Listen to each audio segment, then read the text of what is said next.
ॐ भुवः स्वः तत्सवितुर्वरेण्यं भर्गो देवस्य धीमहि धियो यो नः प्रचोदयात्। जी प्रणाम। आज की कक्षा योग वासिष्ठ से है। तो योग वासिष्ठ में 5वें प्रकरण में हम लोग चल रहे हैं। आज उसको समापन करेंगे। 5वें प्रकरण का 5वां प्रकरण है उपशम प्रकरणम। उपशम का अर्थ होता है पूर्ण शांति। जीवन के भागम भाग भाग दौड़ में मजा भी आता है, लेकिन थपेड़े भी आते हैं। मजा आता है तो हम चहकते रहते हैं, वाह मजा आ गया। जब ठोकरें मिलती है, आशा के अनुरूप रिजल्ट नहीं मिलता है, तो बेचैनी भी होती है। तो इस उहापोह या उठापटक, रगड़ते झगड़ते समुद्र के लहरों में कभी डूबते उतराते तैरने, कभी खरोंच आया, कभी हॉस्पिटल भी गए, तो कभी घर में भी हैं, कभी भोग का आनंद ले रहे हैं, तो कभी जो नैराश्य भाव आता है भोग के बाद, जो कष्ट, अपने शक्ति का क्षरण का जो कष्ट है, ये सब कुल मिला जुला करके अंत तक हमें अतृप्ति बनाए रखता है। आखिर क्या करें कि पूर्ण शांति, जहाँ अथाह शांति, अथाह अथाह शांति और अथाह आनंद, ब्रेकलेस आनंद का है। उरव बाधे उरव देवा, ऋग्वेद ने लिखी, उरव देवा अनिबाधे श्याम। यह त्रि ऋषि का रिसर्च है। हे देवताओं, हम अनिवार्य है ब्रेकलेस आनंद को प्राप्त करें। ब्रेकलेस यानी अखंड आनंद। जब तक से अखंड आनंद का बोध नहीं होगा, तो शिष्य का संताप दूर नहीं होता। शिष्य के संताप को हमेशा हमेशा के लिए दूर करने का उपाय जो है, उसको कहते हैं उपशम। उपशम, पूर्ण शांति, पूर्ण आनंद। तो पीस एंड ब्लिस शब्द भी बोला जाता है इसको अंग्रेजी में, या फिर अत्यंत आत्यंतिक शांति। महर्षि कपिल ने अपने सांख्य दर्शन में आत्यंत शब्द का प्रयोग किया। त्रिविध दुख, अत्यंत निवृत्त, अत्यंत पुरुषार्थ। तो इसमें तीनों तरह के दुखों का अत्यंत यानी हमेशा हमेशा के लिए समाप्त हो जाना, अत्यंत पुरुषार्थ यानी मोक्ष है। 4 पुरुषार्थ कहे गए हैं, उसमें से अंतिम पुरुषार्थ मोक्ष। यह क्या बला है, कैसे मिलता है? इन सारे प्रकरणों और किए जाने वाले उपायों, तकनीकों को कहा जाता है उपशम प्रकरण। तो इसमें बहुत सारे सर्ग हैं। पूज्य गुरुदेव योग ऋषि आचार्य जी ने इसके भाष्य जब किए, तो इनके भाष्यों में एक बात देखने को मिलती है कि उसमें अनावश्यक अनुपयोगी श्लोकों को इन्होंने अब उसमें से अलग किया।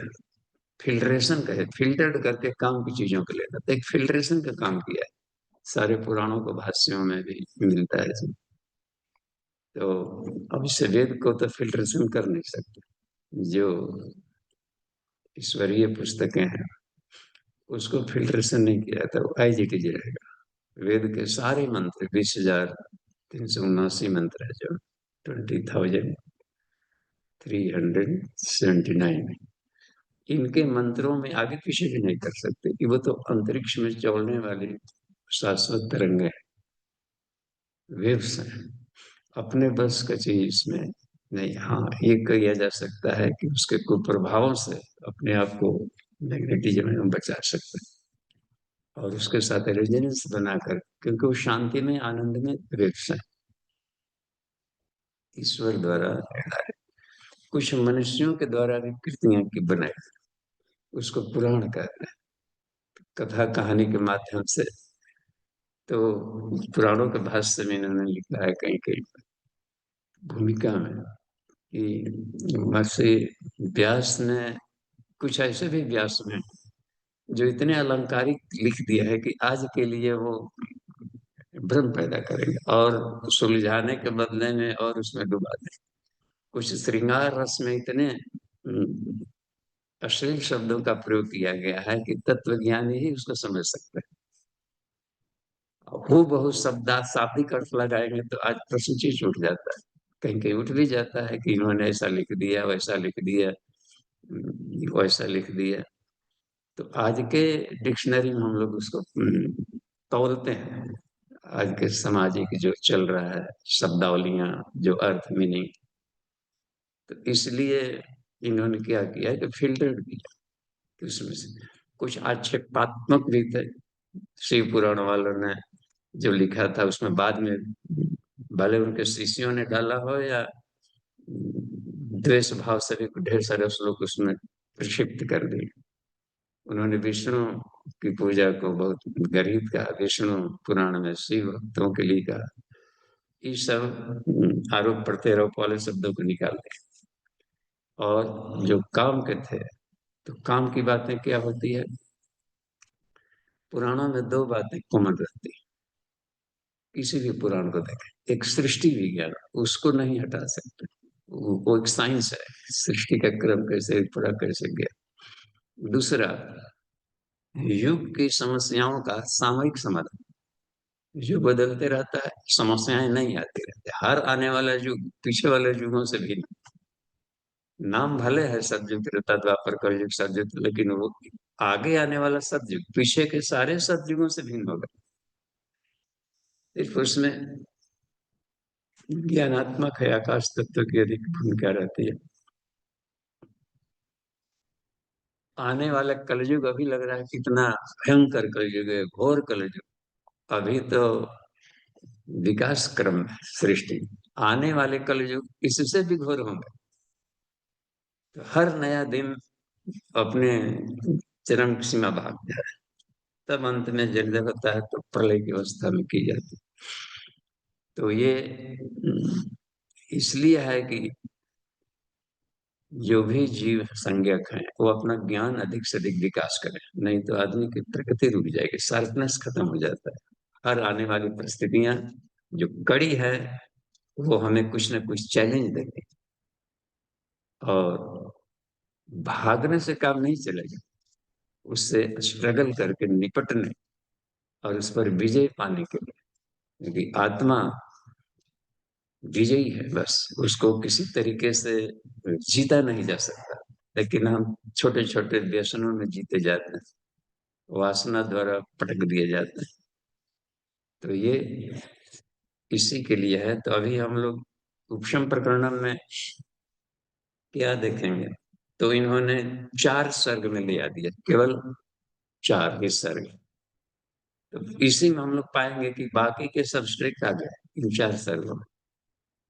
तो प्रथम सर्ग में इन्होंने रखा राजा जनक को आत्मज्ञान कैसे, हम देखे होंगे, जो हम लोग तो उसका समरी आज बता दें, पूरा उपशम का सार तत्व कक्षा में रखें। तो राजा जनक को आत्मज्ञान मिला है, तो देखिए खुद भी ज्ञानी, खुद भी कर रहा है अपने, और अच्छे राजा जो प्रजा के हृदयों पर शासन करता है, नराणाम च नराधिपति, भूपतियों वाले में नहीं, वो नराधिपति, हृदयों में शासन करना। वाह, इसका मतलब है कि अपनी प्रजा को, अपनी संतति, अपने संतान से भी अधिक प्रिय होना, वह ईश्वर तुल्यवान। ऐसा व्यक्ति भी अपने को जीत नहीं पाया था कहिए, और वो भ्रमण काल में निकले थे कहीं हिमालयन क्षेत्र में। तो उसी क्रम में एकांत थोड़ा सा लिए सैनिकों को रखकर, और कुछ ऋषियों के आपस में चल रहे थे बड़े अच्छे समागम अध्यात्म विषय, इन्होंने उसको सुन लिया था। तब जाकर के अपने स्वयं के मनन चिंतन वगैरह करके, और फिर जैसे तकनीक बताया था इन्होंने प्रैक्टिकल किया तो आत्मज्ञान मिला था। उसमें है हाथ को हाथ से दबाकर जबरन भी, कहीं कहीं पर बलात् शब्द का भी, हठयोग का अर्थ है ईड़ा पिंगला सुनना को न्यूट्रल करना, ये यौगिक में है, लेकिन कहीं कहीं हठ का मतलब बलात् भी होता है। मन नहीं मान रहा है तो कभी कभी दंड भी देना पड़ता है। विवेकानंद भी कभी कभी अपने आप को दंड कर, तो ऐसा ले तुमको तबाह कर देता है। तो दमन की प्रक्रिया ज्ञान से नहीं समझ में आ रहा था तो अपने आप को, तो इस तरीके के दोनों प्रैक्टिकल्स किए थे उन्होंने। तो और लेकिन हर हालत में वासनाओं को उन्होंने क्षय किया। तो वासना का क्षय देखा जाता है कि बहुत ही जरूरी है।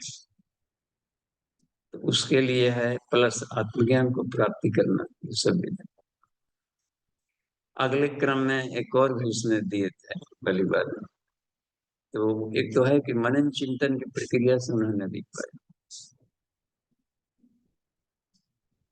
अपने मनो में। हाँ, जैसे जब दमन है, प्राणायाम ने एक तरीके से एक दमन है, जबरन खींचा, रोका, कुमक किया, और वो हठात ही जगाने पड़ता है, कुंडलिनी जागरण कुछ वैसा ही, प्राण और अपान की थपकी मारी है। इसका भी प्रैक्टिकल किया था जनक। तो उसके साथ में मनोमय कोश का भी किया था, विज्ञान में कोश में मनन चिंतन करके तीनों पर लंबा प्रैक्टिकल किया था, तो हमको आत्मज्ञान की प्राप्ति हो गई थी।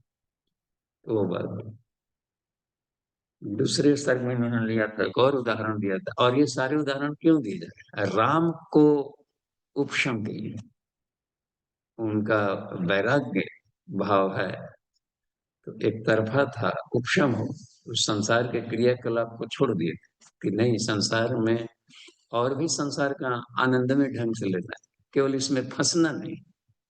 संसार बना ही गया है आनंद के लिए, बस आनंद और शांति अनुभव को प्रत्यक्षीकरण के लिए बना। प्रैक्टिकल्स, प्रैक्टिकल से क्या होता है, वो खुद की कमाई होती है। सुनी सुनाई चीजें खुद की कमाई नहीं है, सुन लिया पढ़ लिया स्वाध्याय इतना भर काफी नहीं है, खुद के प्रैक्टिकल करने पड़ते हैं। ये हमेशा याद रखना चाहिए कि जब तक से खुद प्रैक्टिकल नहीं करेंगे तो जीवन पर जीवन, समय पर समय यूं ही लगे रहेगा कि हवा में हाथ मारना, ऐसा रहेगा। तो इसके लिए उदाहरण दिया, तो इसमें उनका खुद के प्रैक्टिकल्स काम है।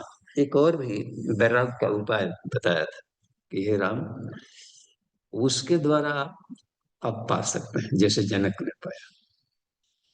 तो राज्य काज भी चलाते रहे, आप तो खाना पीना तक छोड़ दिए, तो ये कैसा, ऐसा वैराग्य नहीं होता।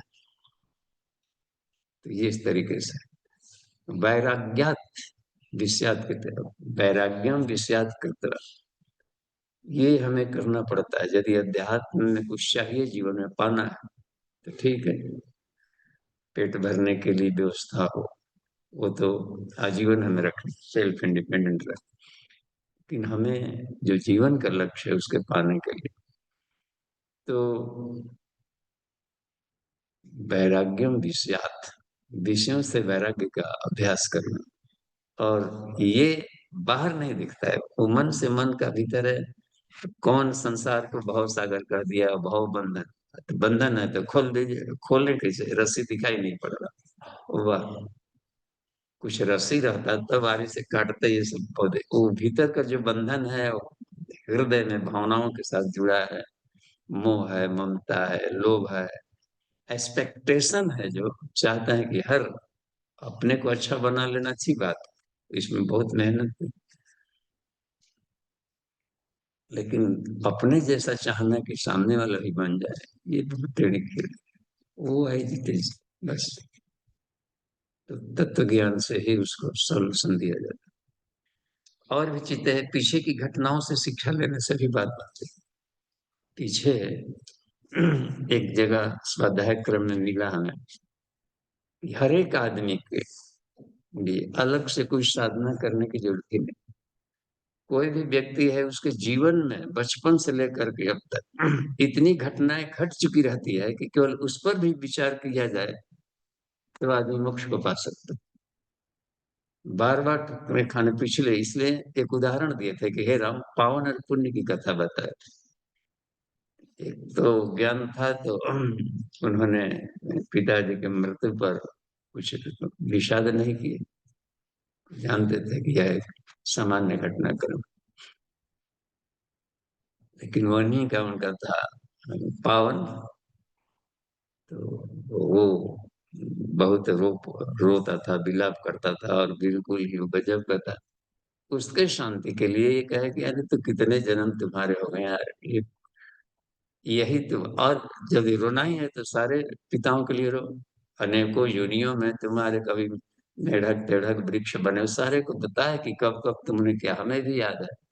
तुम्हारा भी देख रहा हूँ किया था, उसको ऐसी सिद्धि मिली थी कुछ अवचेतन, या कहिए सुपर कॉन्सियसनेस, वलेरिया कुछ न्यूरन से जग गया होगा उसका। वो सब देख लेते थे कि तुम कहाँ कहाँ झिंगुर बने हो, मेढक बने हो, अरे कीड़े नाली के, और कहाँ दीमक बना है तो उसमें ढेर सारे तुम्हारे पिता थे। सब तो रो, तो सबके लिए रो। एक कोई मर गया, इसमें रो रहा, तू कितने हो गए, हजारों लाखों के लिए रोते रहता फिर। और मरा ही नहीं है, कह के मरा रहता तो देखिए उसकी अपनी जर्नी है। तो इस तरीके से ये जो पूर्व का घटनाक्रम है, ये अभी इस पर भी आदमी विचार करे तो भी आदमी की चेतना शांत होगी। अग्नि को। तो ये दूसरा वाला उपाय बताया। आज हम लोग तीसरे और चौथे 4 सर्गों में समेट लिया है। योग ऋषि ने किया कि पूरे उपशम प्रकरणों को 4 सर्ग में समेट दिया। तो तीसरे और चौथे का सार तत्व आज हम लोग देखते हैं। तीसरे वाले तत्व में क्या दिया है उदाहरण, राजा बलि का दिया है। और भी उसमें पढ़ेंगे, जो सारे योग वासिष्ठ के मिलेंगे, ढेर सारे सर्ग हैं, उसका निचोड़ बलि ही केंद्रित है बस। उसमें गाधी का भी मिलेगा, उनका मिलेगा, और कैसे गए थे, हम आए थे, और विरोचन वगैरह का। तो राजा बलि की हे श्री राम, अथवा शब्द का प्रयोग है, और उसके अथवा ऐसा करके भी आप ये हो जाए नॉर्मल, अथवा राजा बलि की तरह आप उपशम को प्राप्त करें।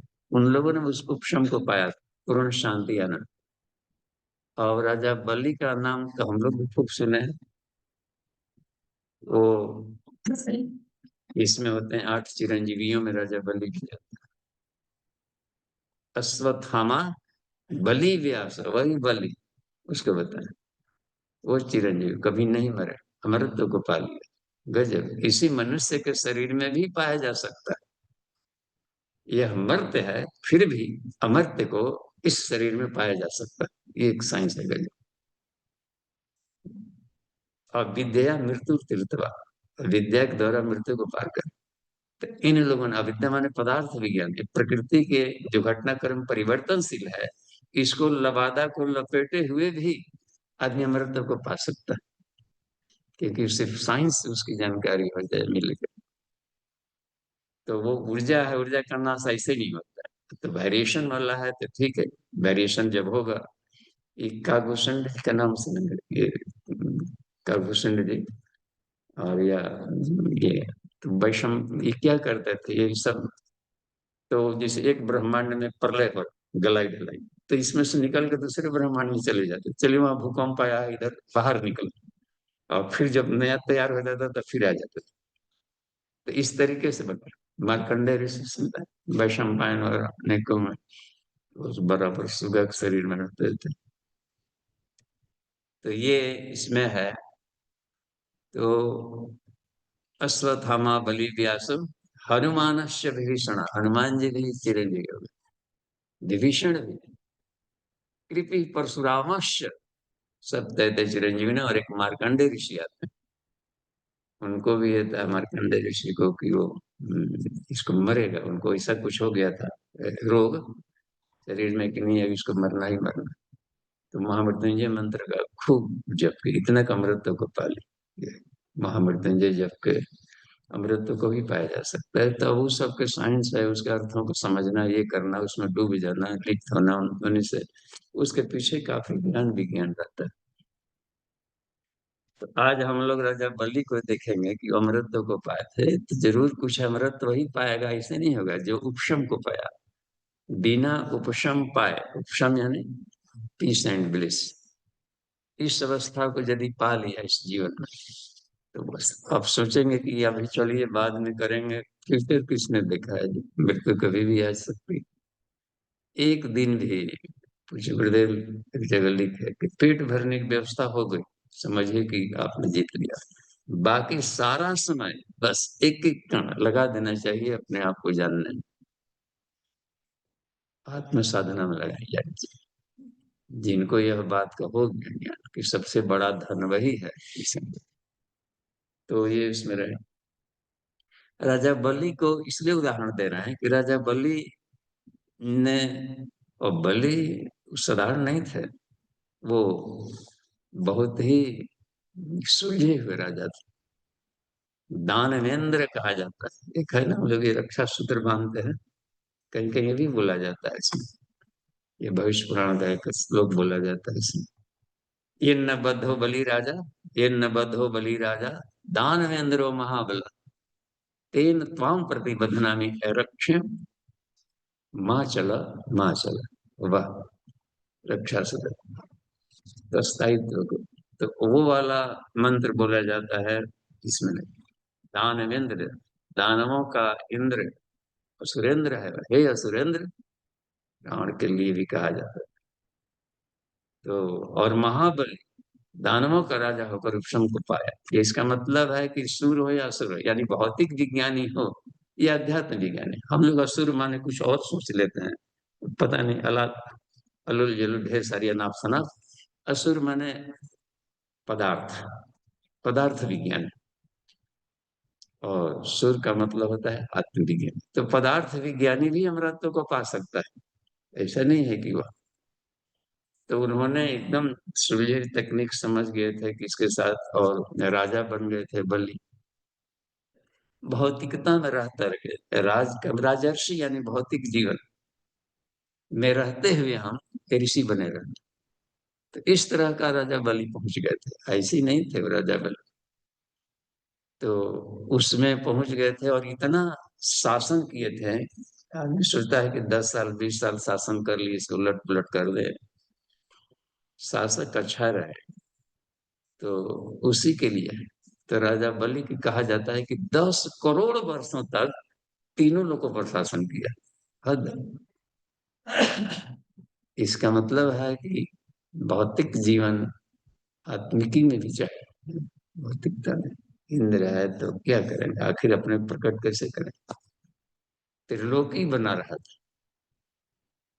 उससे जाकर के वामन ने, विष्णु वामन अवतार में आकर के कि अन्य लोगों को एक ही व्यक्ति न करे, हर एक अलग सिस्टम है, तो इसको विराम देने के लिए अपना कोई उपाय निकाले। तो ठीक है, लेकिन इसमें हम, तो उपशम को उपाय, तो वो कैसे उपशम पाया था, जैसे बोले 10 करोड़ वर्षों तक, साधारण नहीं होता है मानवीय वर्ष में, 10 करोड़ वर्षों तक जो राजा रहा, तो और सभी तरह का तीनों लोगों का भोग भोगा। देखिए, तो भोग से भी वैराग्य होता है, एक इसमें कहे, एक होता है कि वैराग्य से वैराग्य करे, भोग को छोड़ दिया, एक लेकिन भोग भी वैराग्य देता है कभी कभी। भोगते भोगते भोगते भोगते, जैसे आयाति को भोग ने वैराग्य दिया था, वो वासना को शांत करना चाहते थे, तृप्ति, तो सेक्स पर नियंत्रण करना चाहते थे कि भोग से कर लेंगे, तो उसमें तृप्ति नहीं मिली, लेकिन इतना शक्तियों का क्षरण हो गया कि ये उनको पटक दिया। कि बराबर। तो भोग से शक्ति का क्षरण होगा। तो फिर जाकर के भोगते भोगते जब ये हो जाता है कि अब नशा कर रहे हैं, शराब पी रहे हैं, पीते पीते मजा आ रहा है, मजा आ रहा है, डोज बढ़ाते जा रहे हैं, मजा आ रहा है डोज, तो कहीं ना कहीं गला आएगा। उसके लिए फिर मांस दीजिए, वो डालिए, फिर वो, ताकि वो गलाई कब धीरे धीरे कहीं एक की मात्रा कम हो, जिसकी एक क्षमता होती है गलने की हर चीज की। तो लीवर वगैरह से जब टूटने लगेंगे धीरे धीरे, तो डॉक्टर तक भी जवाब देते हैं अब इसको नहीं बचाया जा सकता। वहां आकर होश आती है, आंखों में टप टप आंसू चुभता है। तो भोग भी वैराग्य देता है बस। या तो इनके पास नहीं थे ना, भोग भोग लिए थे। फिर जाकर अब एक बार सोचने लगे राजा बलि, अब देखिए सोच रहे हैं 10 करोड़ भोगने के बाद बस 10 करोड़ वर्ष त्रिलोकों का सुख लिया, सभी तरह के सुख सुविधा भोग, कुछ भी कमी नहीं हो। कितना हम लोग है, रावण भी अपने ढंग का भोगा, सिकंदर भी अपने ढंग का भोगा। तो इन्होंने तो भोगते भोगते एक दिन अब विचार कर रहा था कि हमने क्या पाया। होता है ना, कभी तो सोचेंगे ना जी कि क्या पाया क्या खोया। एक दिन मनन चिंतन कर रहा था राजा बलि कि हमने जीवन में पाया क्या, इतना दिन 10 करोड़ वर्ष तक सारे धरती का हमने सुख ले लिया। इसी को धरती में ही स्वर्ग आकाश पाताल बांट दिया जाता है। अब पाताल कह दिया जाता है नीचे, पृथ्वी के नीचे यानी अमेरिका वाला क्षेत्र, वो पाताल लोक है। बस रावण वहीं रहता था, उस वाले को, वो वाले क्षेत्र जहाँ की बस ठीक ऊपर, यहाँ दिन है उधर रात्रि। तो पाताल माने पृथ्वी का नीचे हो गया, भू बीच वाला। और देवता लोग कहते हैं, स्वर्ग लोग कहलाता है हिमालय क्षेत्र। तो पृथ्वी में भी इसको बांट सकते हैं, कहीं भी शरीर में भी बांट सकते हैं। शरीर का स्वर्ग हो गया मस्तिष्क वाला एरिया, मध्यम ये हो गया, और नीचे पेट प्रजनन वाला एरिया अपने पड़ा हुआ सूर्यलोक। तो ये है कि पूरे पृथ्वी का वो, तो इसका सुख लेते सोचा कि हमने क्या खोया क्या पाया। अब तक से शांति नहीं मिली, देखिए उपशम नहीं मिला है, यानी भोग हमें उपशम नहीं देता, बाध्य कर देगा सोचने के लिए कि क्या पाया। लेकिन अब शांति के लिए उपाय सोचना है कि हमको, और एक ही भोग को बार बार होना, देखिए उस पुरुष को शर्म क्यों नहीं आती है, लज्जा, जो कि ज्ञानी होते हुए भी भोग से नहीं छुटकारा मिल रहा। कांता का आलिंगन बार बार करना, और बार बार उपभोग भी करना, फिर भी तृप्ति नहीं मिलना, और अब तक से नहीं मिली फिर भी लगे रहना उसमें। बालकों की क्रीड़ा हो सकती है, लेकिन ज्ञानी पुरुष को, समझदार व्यक्ति को इसमें लज्जा क्यों नहीं आती है, ऐसे ऐसे शब्दों का प्रयोग किया। अपने आप पर काफी ग्लानि फील किया है कि उस भोग को भोग कर ही क्या कि इतना वर्ष तक कर लिया, अब तक से तो मिल जाना चाहिए था अथाह शांति। तो कुछ अब फिर अब इसके लिए था कि उपशम के लिए सोचा कि उसको अब क्या उपाय किया जाए कि हम जिस आनंद और शांति के लिए भोग भोग रहे थे 10 करोड़ वर्ष तक, उसके लिए क्या करें। तब ध्यान में गया था तो उसको बात याद आ गई। कौन सी बात? अपने पिता द्वारा बताई गई, विरोचन। विरोचन का, देखिए प्रहलाद से ही क्रम शुरू हो गया था ये। अच्छा युग, कैसे जनरेशन एक बार चेंज हुआ तो उसके भी कुछ चलने लगता है। तो विरोचन से अपना हुआ गया था, तो प्रहलाद का लड़का हो गया से विरोचन, विरोचन का लड़का हो गया ये बलि। तो इस तरीके से उसके कुछ जनरेशन तक अपना चलते रहे थे वैसे ही। इसमें विरोचन को आ गया कि विरोचन भी उनको वो पद पा लिया था उपशम। ये सब प्रहलाद भी उपशम पाए अपने तप से, विष्णु कृपा हुई, पा लिए। विरोचन ने भी उपशम को पाया था लंबा, असुर होते हुए भी। तो हम लोग सूर्य असुर के पछड़े में ना पड़े। ये चित्त की एक स्थिति है, चाहे भौतिक जीवन में हो या आध्यात्मिक जीवन में। कोई जरूर नहीं कि घर छोड़कर भाग गए हैं और पूजा पाठ कर रहे हैं और रात दिन ध्यान में, तो पा ही लेगा।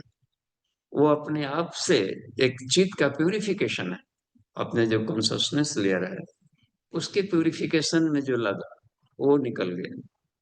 चाहे शुरू हो या शुरू हो, कोई कोई मायने नहीं रखता है बस।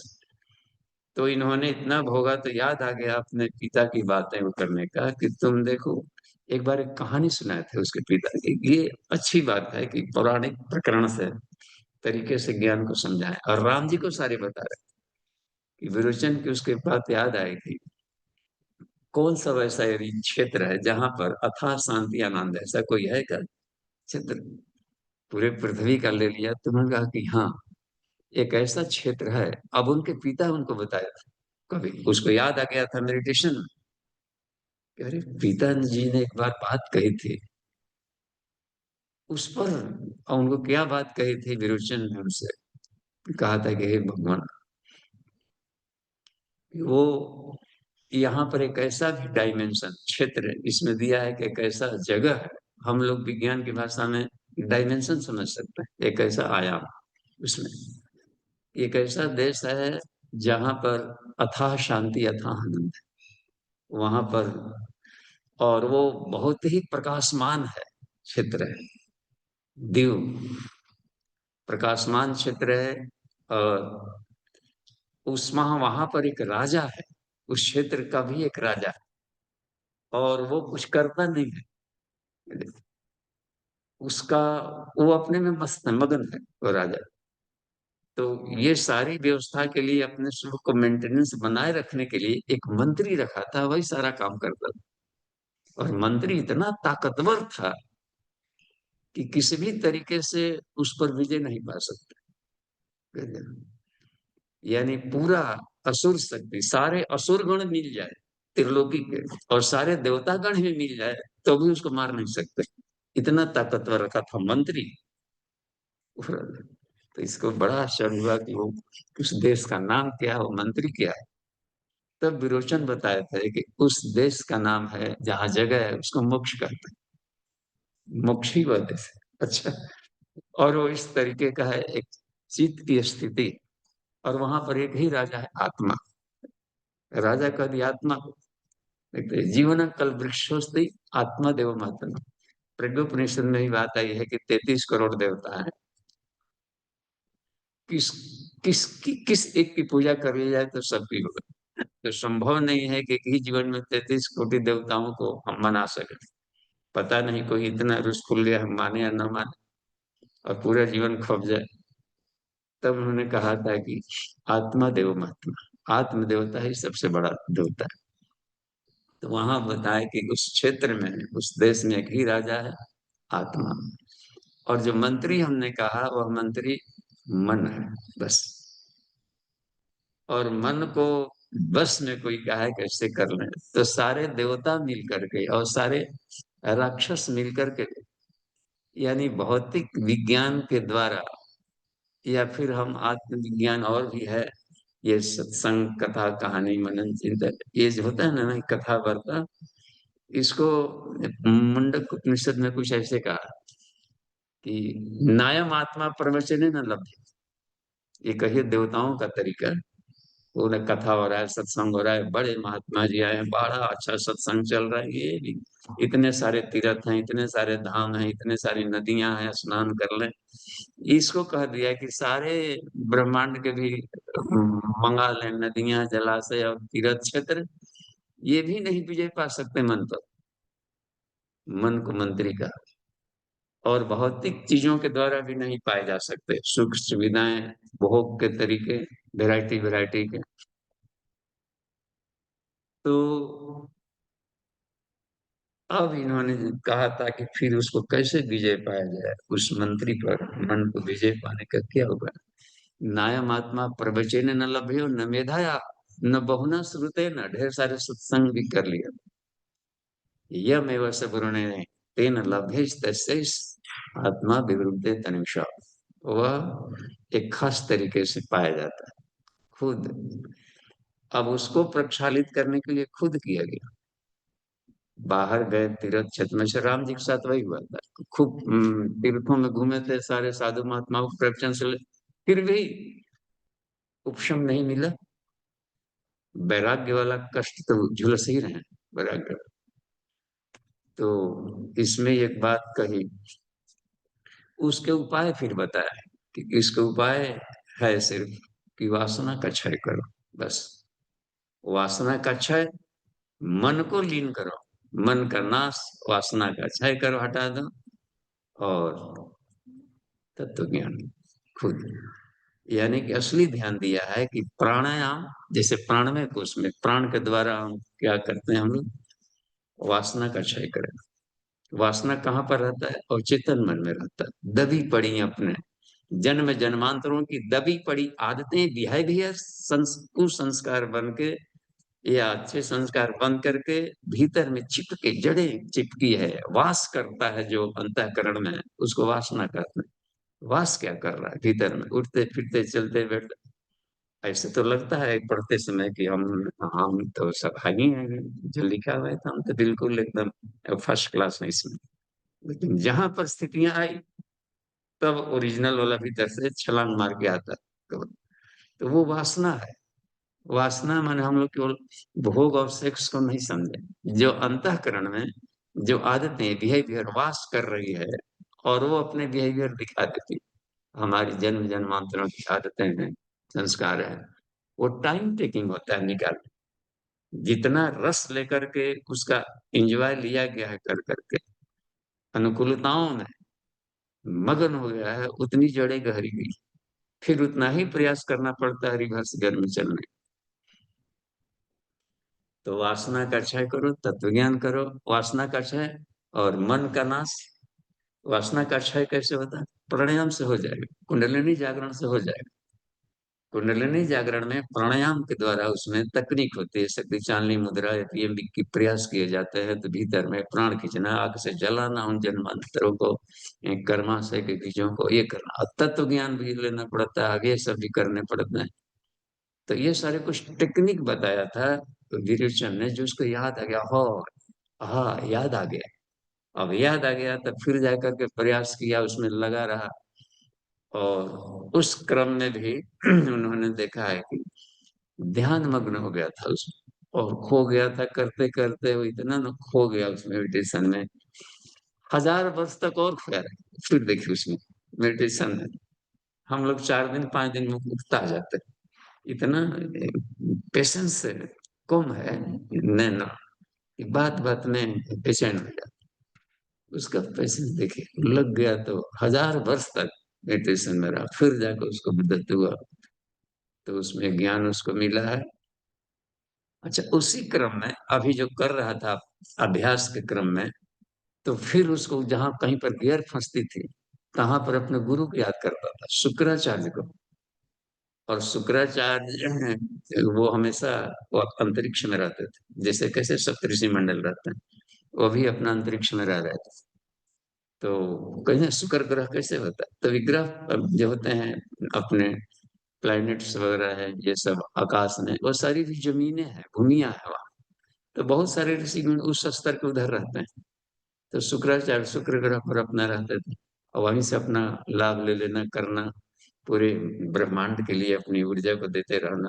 वो अपने आप की चेतना का विकास काफी कर लिया जाता है। सप्तऋषि मंडल कैसे हैं? सातों ऋषिगणों ने भी अपने उपग्रह चुन लिए, जो आजू बाजू आसपास हो, कि हम लोग दिक्कत नहीं पड़े बातचीत ही करना है। तो ये वहां से याद किए तो सीधे सामने आ गए। तो आ गए तो उनको उपाय बताया कि इन उपायों को तू कर। तो उनको दूसरा कोई उपाय नहीं, तो लाख है, कोशिश करते रह जाओगे बिना वासना के क्षय किए मन का। अच्छा, अब तीनों का एक साथ करो। एक और शुक्राचार्य ने बताया, तुम चाहोगे कि आगे पीछे करना, पहले वासना का क्षय कर लेते हैं भरपेट, तब जा करके तत्व ज्ञान करेंगे, तब जा करके ये करेंगे, नहीं, उसमें भी सफलता नहीं मिलेगी। कंबाइंड करो, जैसे हम लोग पंचकोशों की साधना करते हैं आत्म साक्षात्कार के लिए, और ये शिव जी की विद्या है। शिव चर्चा यही है, असली शिव चर्चा है। शिव चर्चा, शिव चर्चा यानी कि पंचकोशी विद्या को समझना, उसका प्रैक्टिकल करना, बस। ये शिव जी ने कैलाश पर्वत पर पूछा था पार्वती को, तो पार्वती जी को उन्होंने ये बताया था शिव जी ने कि ये है, हमने पांचों, हर एक जीव है 5 आवरण से गिरा है, और इनको करना पड़ता है, और पांचों को कंबाइंड जब तक से नहीं करेंगे, फिर भी सफलता नहीं मिलेगी। सोचेंगे कि 3 4 साल केवल अन्नमय अन्नमय करें, फिर बाद में प्राणामय प्राणामय करेंगे, तो जब प्राणामय में जाएंगे तो फिर अन्नमय गंदा हो जाएगा, उधर पहुंचे रहेंगे तब तक से ये डिस्टर्ब कर देगा। इसलिए पांचों को कंबाइन करना पड़ता है एक टेक्निक लर्निंग। तो ये इसमें मिलेगा उपशम के तरीके में। तो हमें ये उसमें एक वासना का क्षय वाला चैप्टर है, अंतिम वाला, तो उसमें है, एक बता दिया है। तो बल्ली के उदाहरण को इसमें एक दे लिया है कि राजा बल्ली ने उस तरीके से किया था, कंबाइंड किया था तीनों को, और वो सीधे चले गए थे शुक्राचार्य की, हमको अभी तुरंत जाना है, हम लोग का एक आपस में कॉन्फ्रेंस वहां पर चल रहा है, हम देर तक नहीं रह सकते। वो तुरंत चले गए थे कि मैं जा रहा हूँ अपने शुक्र ग्रह पर। तो वो जाकर फिर ज्ञान दिए, तो ऐसे प्रेस करते रहे, तब उपशम को पा लिया था। इसके बाद भी लंबा जब इतना पा लिया था, तब गए थे विष्णु, ऐसे तीन पग मांगने ऐसे नहीं गए थे, देखिएगा। तब जाकर गए थे जब पा लिया था कि तीन पग मांग, क्योंकि अब इसको बिल्कुल नहीं है, और बिल्कुल वैराग्य हो गया था, निर्लिप्त करने लगा था शासन। तो ये जांचने के लिए कि सचमुच में निर्लिप्तता हो गई है कि क्या, तो उसी मांगने क्रम में जब सब छीन लेते हैं, तब देखते हैं कि क्या होता है, तब न पता चलेगा कि वास्तव में हमको राजपद या इस सबसे चिपकाव खत्म हुआ कि नहीं हुआ।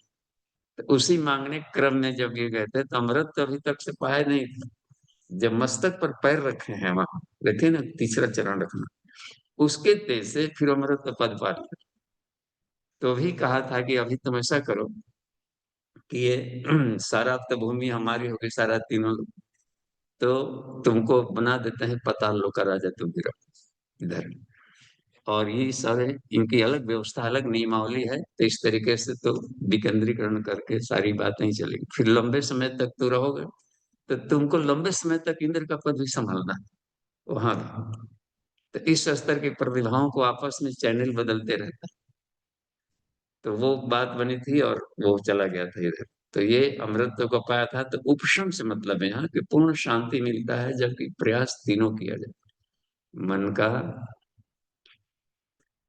लय, वासना का क्षय और तत्व ज्ञान। इस तरीके से उसको पाएंगे तो इसी में आप होश आ जाते हैं। अगले क्रम में इनको बताते हैं कि वासना का क्षय करने के लिए इसमें उपाय के प्रकरण में चलाता है, तो महर्षि वशिष्ठ अब उनको बता रहे हैं। समापन बलि का प्रकरण लंबा है, इसमें कैसे करते हैं। तो उसके बाद में एक बनती है कि अब ये प्रकरण बता रहे हैं कि वासना का क्षय केवल वो कहता है। अब इसमें अब पांचों कोषों को बता रहे हैं यहाँ पर। वासना के क्षय में उनको जो ये किया गया था उपाय, कि हे राम, अब केवल राम जी को बता रहे हैं, और पूरा का पूरा चैप्टर खत्म करने के बाद पूरा का पूरा कंसंट्रेशन राम जी पर कर दिए कि हे राम, आप पूर्ण चंद्र की तरह, माने पूरी पूर्णिमा के चंद्रमा की तरह आपका निर्मलत्व है, और वहां तक को आपने ज्ञान को पा लिया है, आपके लिए कुछ भी असंभव नहीं। आपके थोड़े प्रयास से सब कुछ हो जाए। आप ये प्रयास करें कि इसी जीवन में इस अपने आप को करने का, कि जितने सारे प्रकरण हैं, पूर्ण शांति चाहते हैं और पूर्ण आनंदमय जीवन, तो एक संसार के क्रियाकलाप को हमें करते रहना है, और भी बढ़िया से करना है, और अपनी जिम्मेदारी समझ करके इसको करना है। तो आसन और असन दो शब्दों का प्रयोग किया। असन माने भोजन, तो आहार संयम का आप बराबर ख्याल रखें, और आसनों को अपने जीवन में बराबर बनाए रखें। इससे होता है ना, कायिक शुद्धि बनी रहती है, मन बिंदु साफ रहते हैं, अव्यवाह कव्यवाह का संतुलन बना रहता है, और दीर्घ जीवन और ड्यूटीफुलनेस के लिए, जिम्मेदारियों के निर्वहन के लिए बॉडी का फिट होना जरूरी है। इसके लिए आसन असन शब्द का प्रयोग किया कि ये आप मत छोड़िए। एक और बात अगले बताते हैं कि आपको संसार में रहते हुए भगवान बनना है। तो इसमें आप क्या करें कि दूसरा काम ये करें कि प्राणायाम और प्राणों का निरोध जरूर करें।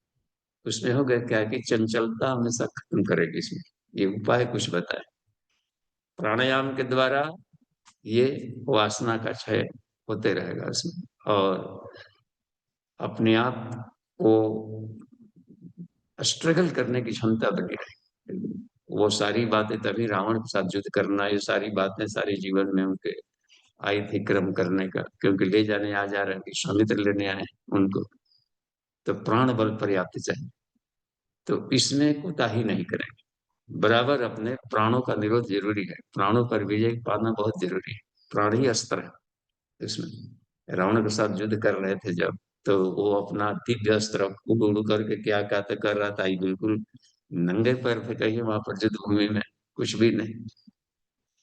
तो वहां पर तुम्हारे पास कुछ नहीं, कि हमारे पास जो अस्त्र है वो आपसे भी बड़ा दिव्य अस्त्र है। हमारे पास धर्म है, हमारे पास ये बातें बताने लगे। और इनके पास जो अपना था प्राण बल था, वो भी प्राण बल का था नहीं कोई शक नहीं, लेकिन आत्मबल का कमजोर था। रावण के पास प्राण बल मनोबल तक देखे, तो वो भी था, लेकिन भोगों से विरक्ति नहीं हुई थी, भोग में जीवन के प्रति ही बना हुआ था। तो कहीं न कहीं पर उसके धुरी बहुत कमजोर थी बस युद्ध में। तो ये वशिष्ठ जब शिक्षण दे रहे हैं वहां पर कि आपको इसमें करना है, तो ये बता रहे हैं कि प्राण पर। अच्छा, मन को चाहे करने के लिए स्वाध्याय सत्संग मनन चिंतन, ये कभी नहीं छोड़ेगा। स्वाध्याय देह इंद्रियों पर नियंत्रण कर लेंगे प्राणायाम के द्वारा, और मन के चाहे करने के लिए क्या करेंगे, स्वाध्याय सत्संग मनन चिंतन, ये बराबर बनाए रखना। देह और इंद्रियों पर नियंत्रण है, स्वाध्याय सत्संग मनन चिंतन इसमें आ जाती है बातें करने में। और तत्व ज्ञान ये सब मिलता है गुरु कृपा से। तो गुरु कृपा आपको आजीवन जरूरी है, समग्र समर्पण गुरु के लिए। तो उसमें क्या मिलता है आपके प्रति, तो श्रद्धा की शक्ति मिलती है। श्रद्धा जब भी मिलता है तो समर्पण से मिलता है। तो उसमें बात आती है, तो श्रद्धया अग्नि समिधते, श्रद्धा की अग्नि में आत्मा प्रदीप्त होती है। तो वो गुरु के प्रति उसमें मिलता है। गुणों का संबंध देखिए पूरे उनके जीवन में ये बातें खूब आई। गुरु सुश्रूषा वहां भी जब ले गए हैं विश्वामित्र, तो भी जब स्वयं के पास जाते थे तो उनके चरण दबाना, ये करना गुरु के सिवा एक बात पर कि ये गुरु की इच्छा है, तो अपना सब कुछ झोंक देना उसमें गुरु कार्य के लिए। तो इसमें कहीं भी है, तो उसमें क्या होती है कि श्रद्धा की अग्नि और आत्मीयता का संवर्धन होते गया पूरे। तो ये इसमें बात देखी गई थी इसमें कि ये तत्व ज्ञान विज्ञान में कोश है। तत्व ज्ञान संसार का सही रूप यथार्थ जानकारी ये गुरु आपको देगा। ये ब्रह्म ब्रह्म दीक्षा कहलाता है, वो गुरु देता है। तो वो देखता है अपनी पात्रता यदि बनी रहेगी समर्पण, तो अत्यंत आज्ञाकारी शिष्यों को मिलता है। तो वो उसमें देते हैं तरह तरह के परीक्षण में जांच। तो इसलिए जहां जहां गए सकल मुनिन के आश्रम, जाए जाए सुख देते हैं। कभी भरद्वाज ऋषि के आश्रम जाते हैं, वाल्मीकि के यहाँ जाते हैं, सुतीक्ष्ण के यहाँ पर जाते हैं, सब जगह जा जा करके उनकी सेवा करना, उनका लाभ लेना ज्ञान का। तो ये एक बात बनती थी। काफी उन्होंने इसका प्रैक्टिकल जो उपाय बताए थे उपशम का, तो ये अपना करते रहे हैं। और यही थे कि 5 वर्षों को एक साथ लेकर के चले। तो ये इनका क्रम इसमें बताया था कि आगे पीछे करने पर विजय नहीं पाया जा सकता। पूर्ण जो वैराग्य है और उपशम, इसके लिए आवश्यक है कि पांचों प्रयास किए जाए।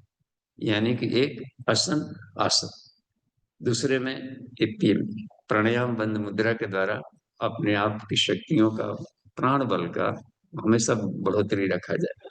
और समाज में इसका प्रैक्टिकल कैसे किया जाए, तो प्राणायाम का प्रैक्टिकल होता है कि समाज में कुछ हौसले वाले काम, कुछ बड़े काम जिसे कि सामान्य आदमी नहीं कर सकता, ऐसे काम को हाथ में लिया जाए और उसका पूरा करके ही दम लिया जाए। तो छोटे छोटे चीजों से अभ्यास करना चाहिए। तो इससे इतना बड़े से हनुमान जी को देखे, राम काज के बिना मोहि कहा विश्राम, ऐसे ऐसे काम कर डाल रहे कि फिर अन्यों के लिए लगता है कि सिर्फ हनुमान ही कर सकते हैं। तो उसके पूछ हर जगह कि यहाँ पूछ वहां पूछ, यहाँ पूछ वहां भी पूछ, ऐसे लोग। तो हनुमान जी की पूछ लंबी थी, इस अलंकार में भी कहा जाता है। तो वैसे ही व्यक्ति को होता है जो कि प्राण बल के धनी हो, तो छोटे छोटे कामों को अपने हाथ में पूरा करके दम बीच में छोड़ के भाग जाएंगे, तो ऐसे आदमी कोई काम भी नहीं देता कि पता नहीं दी और भाग गया, किया नहीं ड्यूटीफुलनेस। तो इसके लिए प्राण बल की जरूरत होती है कुछ यूनिट। और मन से क्या लय करने के लिए मेडिटेशन जो उपाय बताया जाता है कि मन का मन का नाश कैसे किया जाए? तो मन का नाश का मतलब है मन को हमेशा के लिए मार नहीं डाला सकते। तो मन का नाश है यानी संसार का कोई भी आकर्षण, रूप हो, रस हो, शब्द है, गंध हो, ये हमें वैराग्य न करे, या तो रागत्व न दे या फिर वैराग्य न दे। यानी हर्ष और अमर्ष, इन दो शब्दों का प्रयोग किया है। हर्ष कहते हैं कि हम अनुकूलता, भाव यानी अनुकूल चीजें मिली तो उछलने लग, और अभाव यानी प्रतिकूल मनोनुकूल नहीं मिला तो उसके साथ अमर्ष भी ना, असहिष्णुता भी ना उसमें करने। तो ये दोनों की चीजों को इसमें आता है, तो यानी कि तन्मात्रा साधना पर ये बराबर उसमें कहे कि इसको डेली की चीज है, ये बराबर अपने मन मन से मन चलते रहता है कि हमारा न आकर्षण हो न विकर्षण, हमें इसके साथ ड्यू बिहेवियर करना है। एक बात। और आत्मा विज्ञान में तत्व ज्ञान के लिए एक बात बताई उन्होंने, क्या कहा था कि तत्व ज्ञान के लिए अहंकार का या निश्चय शब्द का प्रयोग किया। निश्चय कि हमारे निश्चय होते हैं, इन निश्चयों के द्वारा अपने अपने आप के बारे में क्या निश्चय किया गया कि मैं क्या हूं। तो उसमें चार प्रकार का निश्चय बताया है उपशम प्रकरण में। एक तो कहा है विज्ञान में, जिसको हम लोग अभी ग्रंथि भेदन के नाम से जानते हैं। ग्रंथि भेदन, गांठों को फोड़ना। तो गांठों को फोड़ना यानी ऐसे निश्चय, आप इस तरीके से जो मान्यता बना लिया है अपने बारे में कि मैं आपाद मस्तकम अहम माता पितृ विनिर्मिता, मैं नख से सिक तक माता पिता के द्वारा बनाया गया हूँ, अमुक कुल, अमुक गोत्र, अमुक जाति, अमुक का मेरे अपनी परिभाषा जो बना के रख लिया है। यही एक ऐसा निश्चय है जो कि हमें आगे नहीं बढ़ने देगा, और यह बिल्कुल ही झूठा निश्चय है, फाल्स है। इसकी कोई सत्ता नहीं। कुल गोत्र जाति वर्ण आश्रम रूपाणी खड भ्रमा, इसको भ्रम कहते हैं, और इसमें यदि हम जी रहे हैं तो हम दिग्भ्रांत हैं। तो दिग्भ्रांतता से बाहर निकलनी पड़ेगी। और यही एक ऐसा बंधन है जो कि हमें बार बार पृथ्वी पर पटकता रहेगा। इसको इसके बाद में इस निश्चय को करना है कि हे राम, यदि निश्चय करना ही है तो आप ऐसा निश्चय करें कि बालाग्रादपि हम तन, बाल के नुक के से भी अत्यंत सूक्ष्म है। सतत से शतधा, 100 का घातांक 100, समझिए कितना सूक्ष्म, यानी शून्य के स्वरूप में इतनी हमारी अपनी सत्ता। तो संसार के किसी भी रिएक्शन से नैनम छिन्दन्ति सहस्राणि नैनम दहति पाव का अपने आत्मा का ध्यान करें।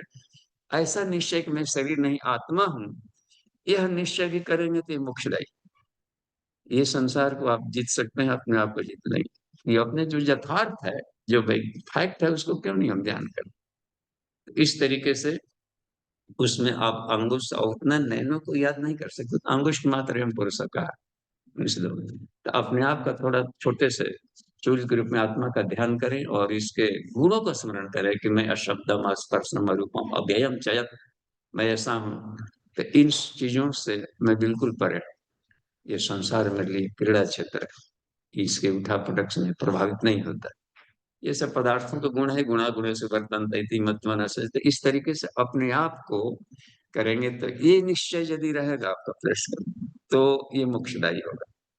अगला वशिष्ठ बताते हैं उनको क्षम के लिए एक और उपाय बताते हैं कि इसमें हो सकता है कि आप संसार से अपने आप को वैराग्य हो जाए, अपने को संसार का केयर न करें। तो और अपग्रेडेड निश्चय है जिसको हम लोग जनह लोग कहते हैं, यहाँ पर चक्रों के विकास में ना, ये विशुद्धि चक्र जनह लोग। तो इसको शिक्षण दे रहे हैं, देखिए कहीं पर कि एक एक चक्रों को उनको शिक्षण दे करके समझा रहे हैं कि जनह लोग ये है कि एक ऐसा निश्चय करिए कि जगत जाल पदार्थ, ये सारा संसार प्रकृति के घटकों से बना है। ऊर्जा, ज्ञान युक्त ऊर्जा, जगत जाल पदार्थ, आत्मा सर्वम अहम, और सबकी आत्मा मैं, सब हमारा बॉडी है, और हमारे संसार, सारा संसार अपने शरीर के भीतर है।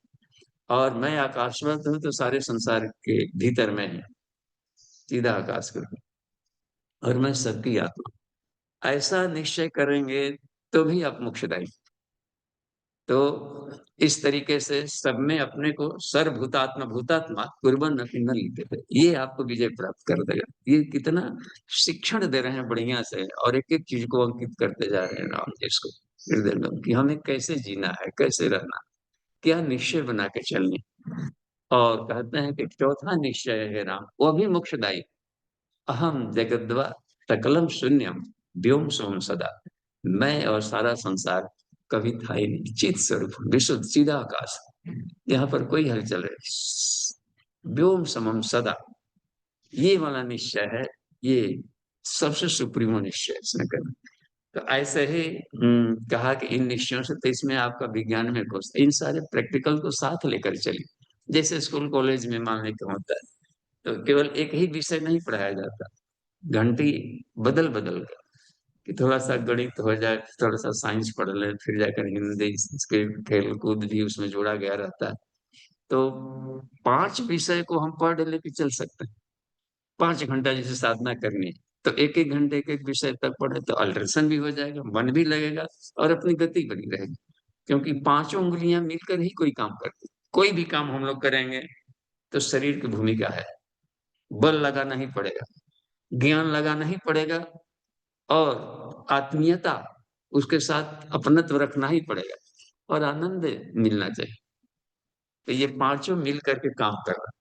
तो इस तरीके से तकनीक बताया है। तो आज की कक्षा को हम यहीं पर विराम देंगे, और उपसम प्रकरणम से कुछ पूछना हो या प्रैक्टिकल से संबंधित तो पूछा जा सकता है। अमन जी क्लास को भर कर।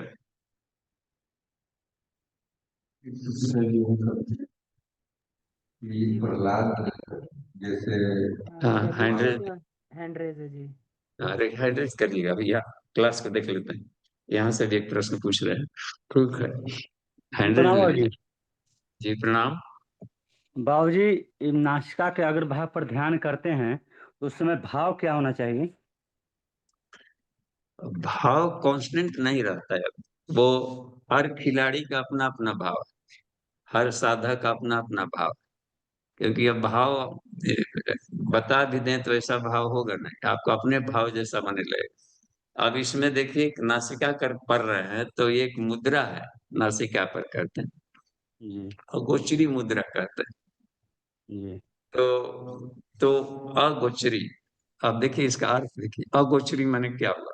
अ माने नहीं, गोचर जो इंद्रियों से परे है, इंद्रियों के द्वारा जो नहीं देखा जा सकता उसको देखना। अव्यापक, इसका मतलब इंद्रियों से परे है आकाश तक या चिदाकाश देखिए। तो हमें वहां पर एक शून्य को, आत्मा को, शून्य स्वरूप को देखना है, चिदाकाश को उसमें देखना है। तो तब तक देखिए जब कि नाक गायब न हो जाए वहां से। तो नाक गायब हो जाएगा, वहां पर सिर्फ आकाश तत्व है। इसका मतलब कहीं भी त्राटक भी आप करें किसी भी बिंदु पर, जिस, तो त्राटक करेंगे वहां बिंदु पर इधर उधर न ले जाएंगे, तो होगा क्या कि वस्तुएं गायब हो जाती है।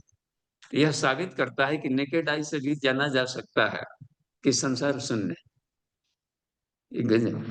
तो इस तरीके से सुनता, भूचरी मुद्रा में क्या होता है कि नाक से भी बाहर शून्य में, आकाश में ध्यान करना है। तो या तो हम लोग को वस्तु दिखाई पड़ जाएगा, फिर जाकर नाक दिखाई पड़े।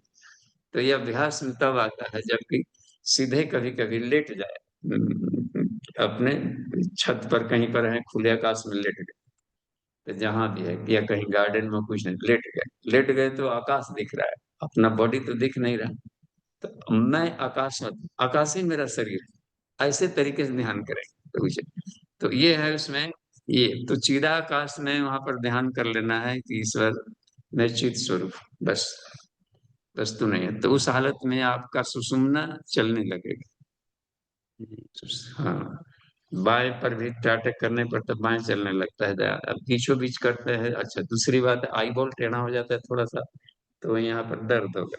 तो दर्द होने लगे तो आंख बंद कर लो, आज का खुराक उतना है। और फिर आज्ञा चक्र में चंद्रमा की शीतलता का ध्यान कर, बहुत दिव्य लेकिन बहुत ही शीतल, करोड़ों चंद्रमा मिलकर इतनी शीतलता नहीं दे सकते। तो और उस आनंद में और आह्लाद पूर्ण अपने को, तब फिर जल्दी शांत हो जाता है तनाव को। भीतर ही दवाई है, भीतर ही सब है। इस जी। तरीके से करना है शैलेश जी, तो उसमें बात बनती रहेगी, अपने आत्मा का ही ध्यान कर। जी। जी वही, कुछ नजर नहीं, कभी एकदम शून्य हो जाता था बाबूजी, वही समझ में नहीं आता क्या होता है, सो क्लियर हाँ, हो यहाँ गया।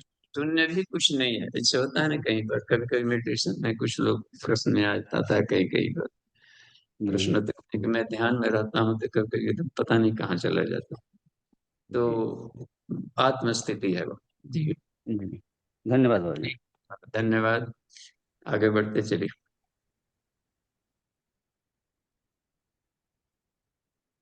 बाबूजी हैंड रेस प्रणाम। देखिए। हाँ जी, बाबूजी प्रणाम। प्रणाम। सभी साधकों को प्रणाम। बाबूजी, ये आप जो बताए कि पांचों विधि, अन्नमय से लेके आनंदमय तक सबको एक साथ करना है।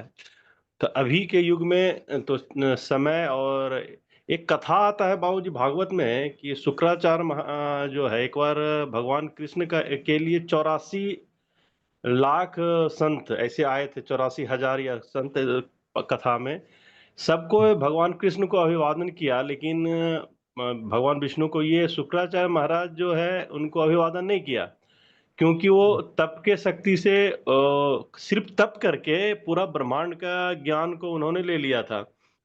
तो कहीं कहीं बताया है कि सिर्फ तप करें, हाँ, और हर चीज के में नहीं फंसे। क्या तप करने से भी सब कुछ आ जाता है क्या? जी, अब यह है कि तप का व्याख्या फिर अब करनी पड़ेगी। उस तप को हम क्या कहें? तो वो तप होता है वासना का क्षय, मन का लय और तत्व ज्ञान। इसको तप कहते हैं। जैसे कि तप स्वाध्याय ईश्वर प्रणोदाना, तो उसमें कह दिया है, उसको भी तप कहा है। और तप माने हम केवल स्वाद और इसी में नहीं फंसे रहे, तो वो तपस्या कहा गया। जब चेतना ऊपर उठने लगी, चेतना लीन हुई, तो उसको तप कहते हैं। तो तप है कि लक्ष्य को पाने के लिए आने वाले जीवन में जितने भी कष्ट कठिनाइयां हैं, उसको सहर्ष सहना, तिल जब तक से आप गोल तक न पहुंच जाए। तो बाबूजी, जैसे तुकाराम महाराज जी कुछ नहीं करते थे, खाली 24 का 24 घंटा बैठ के खाली विठल विठल विठल करते थे, और बाद में उसको भागवत प्राप्ति हुआ। उनका कोई गुरु नहीं था। तो कैसा, मतलब यदि हम लोग भी खाली गायत्री मंत्र जो है बैठ के चल के खूब, मतलब कि 66 माला से भी पार कर जाए, 100 माला, तो क्या ऐसा हो सकता है? हाँ, हो सकता है। उस समय मन इधर उधर नहीं भागना चाहिए। अच्छा, ईमानदारी से आप सोचें कि हम लोग जब करते हैं तो मन जहां तहां घूम घाम के आ जाता है कि नहीं? हाँ, एक से आता। आ हम्म। जाता है। तो तपस्या कहाँ हुआ? ये तो बनाए तोड़ दिए, बनाए तोड़ दिए, तो कभी जुड़े ही नहीं। तो कहिए कि जुड़े ही नहीं, खाली जीव अपना रट रहा था, हम कहीं और जा रहे थे। कैसे कहीं कहीं मंदिरों में लगा दिया गया कैसेट, अपना गा रहा है, हम इधर नहाने जा रहे हैं, वो करने गुरचरण आ रहा है अपने लिए। तो ऐसे ही है, जीव अपना खेल रहा है, हम कहीं और खेल रहे होते हैं। तो सारी शक्तियां जब कॉन्सेंट्रेटेड हो गई ईश्वर में, तो एक क्षण में मिल जाता है सब परम पद। एक क्षण भी, निमिष मात्र का, वही कठिन पड़ता है कि एक एक मिनट के लिए भी हम अस्थिर नहीं हो पाते। आप कह रहे हैं कि 24 घंटा, यहाँ तो निमिष मात्र का है। कि जब भी आ जाता है वैसा क्षण आएगा कि हम 100% ईश्वर के हो गए, तो हो गया उसमें। तो 100% में कहीं समग्र समर्पण, इसे ईश्वर प्राणाधाना नहीं, क्रिया योग में ईश्वर प्राणाधान रखा और उसमें कहा कि निर्वीज समाधि पाने का कोई और उपाय है क्या? योग दर्शन में तो इसने कहा कि हाँ, एक उपाय, ईश्वर प्राणाधान, सारे अष्टांग योग क्रिया हटाओ, समग्र समर्पण। तो समग्र समर्पण हमारा नहीं हो पाता है, उसके लिए तरह तरह के सब करने पड़ते हैं, रगड़ाई तगड़ाई। जी। जी बाबूजी।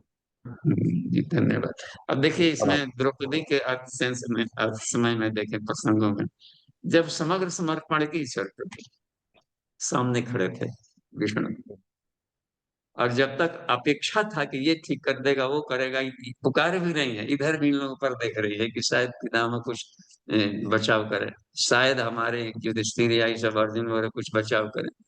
तो वो कहा कि वो हमारी वो निश्चयात्मिका बुद्धि नहीं, अव्यवसायिक में उसमें। तो ये इसमें बात रह गई है कि अभी निश्चयात्मिका बुद्धि जब होगी तो 1 सेकंड का भी समर्पण, इतना ताकत है, हमने देखा है, इसका अनुभव किया है। ये हमने अपने पर भी विचार किया कि किन अवस्थाओं में जाकर मिला। तो समग्र समर्पण ही एक बात है कहीं पर, तो वो उसमें काम आता है। जी, उसमें ये से आत्मा विरमत है, आत्मा किसी और कुछ नहीं चाहिए। हम लोग कहीं 24 घंटा खाता है, भोजन चाहिए चाहिए, ड्यूटी जाना है, यहाँ जाना है, आप कहाँ रहते हैं आप फिर? यहाँ पर 24 घंटा, फिर माला की क्या जरूरत है? वो तो मन ही मन का समर्पण होता है। फिर शब्दों की क्या जरूरत है? फिर अभी शब्दों के बैसाखियों पर चल रहे हैं, तो कुछ न कुछ तभी पकड़े हैं, समर्पण का हुआ। अभी तो सोर्स लगा के ले जा रहा है, गायत्री मंत्र का, तो ओम का, तो अक्षरों का, इसके सोर्स में अभी तो चल रहा है। तो बिचौलिया लेके अभी हम लोग चल रहे हैं। समर्पण अभी भी कमी है, विश्वास नहीं है कि किसी बिचौलियों की जरूरत नहीं है हमारा। तो ये कमाल की चीजें हैं जी। जी बाबू जी प्रणाम। तो मिलता है, लेकिन इसलिए अभ्यास से ना, अभ्यास से ना, इसलिए टाइम टेकिंग लगता है। गंदा करने में 84 लाख योनियों में केवल गंदा गंदा किया गया हो जाती है। और फिर सफाई चाहते हैं कि एक ही साबुन से काम चल जाए, कपड़ा भी फट जाएगा कितने बार। अब पिटाई होगा, धोबी के पाठ पर जब पीटा जाएगा, छी छी करके, जहाँ पिटाई होगा, या तो फटो नहीं तो फटो बस। तो इस तरीके से सबने किया है, गलाया है। विश्वामित्र ने अपने आप को गलाया, विश्वरथ थे। विश्वामित्र बनने की प्रक्रिया में देखिए, रत्नाकर डाकू को ब्रह्मर्षि वाल्मीकि बनने की प्रक्रिया में देखिए कितना गलाया। तो अनेकों बाबू जी बार। बाबू जी आप तो गुरुदेव के साथ रहे भी, तो गुरुदेव जो है 66 माला जप करने के बाद क्या करते थे? बुक लिखते थे या साथ स्वाध्याय करते थे? तो सारा काम भी करना, स्वतंत्रता सेनानी बनकर भी लिखना, लोगों से मिलना भी, पाती भी लिखना, वो 18 घंटा काम करते थे। ये जब तक तो केवल 7 घंटे में लिखे हैं कि सब पूरा हो जाता था हमारा। तो 11 घंटा क्या करना, लोगों के हृदयों को पढ़ना, उसको ये करना, अखंड ज्योति का लेख लिखना। तो पानी तब पीते थे जब एक न एक कुछ न कुछ लिख लेते थे किसी विषय पर, तब जाकर पान अपना शुरू करते थे। इतना एक कमाल के चीजें। और उनका अलग ही है कंसंट्रेशन। तो जब वो कबीरदास के जमाने में ही जब इतने प्रखर थे, समझिए, तो अब कितना उनको आगे तप करना पड़ा होगा, और भी अधिक, और भी ऊंची सेक्शन में जाने के लिए, और भी बड़े उत्तरदायित्व करने थे। तो पढ़े नहीं थे, भाष्य नहीं कर पाते थे। कबीरदास को संस्कृत में पढ़ना था, भाष्य भी करना था, वो काम अधूरा रह गया था। तो वेद के विरुद्ध जो चल रहा है, वेद के आड़ में जो गलती कर रहे हैं, उसको वेद के ही ढंग से पीटा जा सकता है। उसका ऑपरेशन वेद वाक्यों से ही होगा। ये तो सीधे नकार देगा कि आप वेद को नहीं मानते, नास्तिक कर देगा। तो जैसे को तैसे की जरूरत पड़ती है। अब पढ़े लिखे समझदारों की ना समझे। और बुद्ध के समय में था कि गलतियां वो लोग कर रहे हैं जिनको समझदारी नहीं। अब देखा करे, गलतियां ये लोग कर रहे हैं जो सबसे समझदार कहला। वाह, समझदारों की ना समझे। तो अब इनके लिए है कि समझदार ही बनना पड़ेगा, उससे भी अधिक ज्ञानवान बन के काटना होगा। तो वैज्ञानिक अध्यात्म ले इन्होंने। तो ये सब चीजें अभी बाकी रह जाती है कि हर आने वाला युग होता है एक नया। तो उससे लड़ने के लिए पीछे वाला सब चैप्टर हथियार मुरझा जाते हैं, और सब कहाँ पहले थे। तोप तोप टैंक बनाने, अभी सब देखते हैं, सब उड़ उड़ के जो ड्रोन फ्रोन सस्ता वाला आ गया, फितिंगी जैसा, सब कमर हाथ करने लगे। पहले जाना पड़े, एक ही जगह बैठे बैठे सब कर रहे हैं, कमाल की चीजें। तो हर युग के अनुसार नए सब्जेक्ट आ जाएंगे, नया आ जाएगा, तो नए शैली सीखना, नए पारंगत करना पड़ता है जी। तो संसार में को स्वर्ग बनाना है, तो उसके लिए ऐसा सर्वाइवल, केवल आत्मा आत्मा चाहिए, तो फिर आत्मा आत्मा करते रहिए, भृंगी ऋषि की तरह, और विलाप करते रहिए। एकांगी जीवन घोर अंधेरा है। चलिए आगे देखते हैं। जी बीके बाबू जी। पांडे जी के। हाँ जी इसमें बाबू जी चैट प्रणाम। हाँ जी प्रणाम। चैट में भी प्रश्न है वीरेंद्र प्रसाद बाबू जी का। हाँ ले लीजिए, चैटिंग वाला भी लीजिए। हाँ, जब गुरुकुल में राम जी को सारी विद्या प्राप्त हो गई थी तो वैराग्य हम्म। कैसे हो गया, कृपया प्रकाश डाला जाए। हाँ, तो वही है कि प्रैक्टिकल पक्ष कमजोर था। जानकारी है, प्रैक्टिकल के लिए पूरा लाइफ है, स्टूडेंट लाइफ में फिर पढ़ा जाता है तो सारा कुछ सीख ली। और जब प्रैक्टिकल करने का आया फील्ड वर्क, तो उसमें वाली जानकारियां मिली नहीं। तब क्योंकि भ्रम आ गया था, इस गुरु ने ऐसा कह दिया, और बाहर तीरथ धाम में हजार वैरायटी के गुरु थे, ज्ञान मिला नहीं, घर छोड़ के भाग गए थे। उल्टे अपना करते ऐसे गुरु भी मिले ना कि सब उसको माया कहने वाले, आप कुछ उदाहरण भी देने लगते थे। तो उस तरीके से भ्रम में इनको डाल दिया। तो ये बात है, जो प्रैक्टिकल पक्ष कमजोर था। कितना हो बालक, एज फैक्टर भी एक मदद महत्व रखता है। सुखदेव को भी सारा ज्ञान मिल गया था, फिर भी अब उनको अभी संशय हुआ था कि कोई मुहर कैसे ले कि हम जो जानते हैं यही अंतिम सत्य है। फिर जनक के पास में गए थे, फिर भी जाकर के प्रैक्टिकल करने के 10,000 वर्ष तक वो निर्वात अपना तप कर रहे थे मेरु पर्वत पर जाकर सुखदेव में। तो ये रहता है, प्रैक्टिकल पक्ष कमजोर था। तभी जाकर के जब सब कुछ सिखा दिए थे तो बला अति बला विद्या भी बाकी थी। तो बला ये बताइए, अति बला फिर जाकर के वहां पर गए, फिर विश्वामित्र ने सारी विद्याएं कुछ सिखाया कि कैसे सूर्य से सीधे संपर्क है। तो सारी विद्याएं ये बताई गई थी, थ्योरी पक्ष वाला बताई गई थी इसमें का। तो जितना जरूरी होता है सिलेबस उतना बता दिया था। एक सिलेबस बनता है कि इतना तक स्नातक तक को इतना बताएंगे, तो उतनी जानकारियां दे दी। तो सिलेबस से परे की चीजों को भी सीखना है बाहर में। तो उस समय जो गुरुकुल में सारी विद्याएं पढ़ाई जाती थी उतनी जानकारी दे दी है। तो अल्पकाल विद्या सब पाई। अब फिर भी जो बाकी रहता है संसार में चलने चलाने का, उसके साथ में प्रैक्टिकल से जरूरत पड़ती है। तो वो आ गया था। इसके बाद भी जाकर के विश्वामित्र रोज प्रतिदिन उनको सत्संग करना लेना। इसके बाद भी भरद्वाज ऋषि का आश्रम में वहां जाकर अनसुईया के यहाँ, तरी के यहाँ सब जगह ज्ञान पाते चल रहे हैं। तो ज्ञान इनफाइनाइट है और हर आने वाला क्षण नया है। तो वो फील्ड वर्क में ही गुरु घुमा घुमा करके, प्रज्ञोपनिषद में देखिए, देवात्मा हिमालय में देवर्षि नारद स्पॉट पर जा जा करके बता बता करके सारे ज्ञान दे रहे। यहाँ पर मुख ऋषि ने तप किया था, उनका ये साइंस था, वो साइंस था। तो एक ही गुरु सब नहीं बताता। यदि एक ही वशिष्ठ काफी थे तो फिर विश्वामित्र की क्यों जरूरत पड़ी? दत्तात्रेय को 24 गुरु की जरूरत पड़ी। कृष्ण को भी संदीपन ही काफी थे, तो फिर दुर्वासा भी उनके गुरु थे। तो एक युद्धक शैली अतिबला विद्या बताया दुर्वासा। युद्ध भी करना है, वो भी करना है, स्ट्रगल का, वो कैसा राक्षस है, कौन कौन सा हथियार कैसे चलाना। तो ये कुछ प्रैक्टिकल लाइफ वाला बाकी था। तो ये वैराग्यात्मक आ सकता है। जी जी बाबूजी। पुरुषोत्तम मोड जी का प्रश्न है, बाबूजी प्रणाम। आज के युग की बात तो समझ में आती है, परंतु ऋषियों के सामने क्या परिस्थिति रही होगी जिसके लिए मातृत्व परदारेशु पर परद्रव्येशु लोष्टवत वाला श्लोक का विचार आया।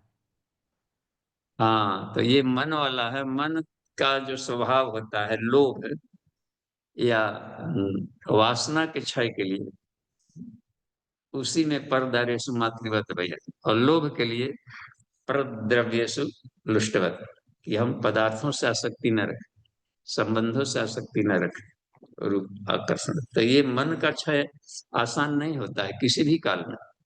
ऋषियों के लिए भी उतना ही तप करना पड़ा। तो बताए ना इसमें कि मन एक ऐसा राजा है कि संसार के सारे देवता और सारे असुर भी मिलकर उसको विजय नहीं पाते। वो इन उपायों से विजय पाया जाता है। यमेव वैसे विनुते, इसलिए अभ्यास न तो कौनते वैराग्य न तो गृहते। कठिन है लेकिन असंभव नहीं।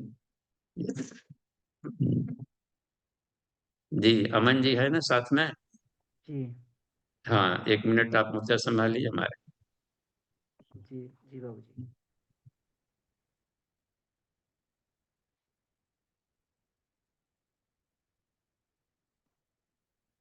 फोन पर कर लीजिए।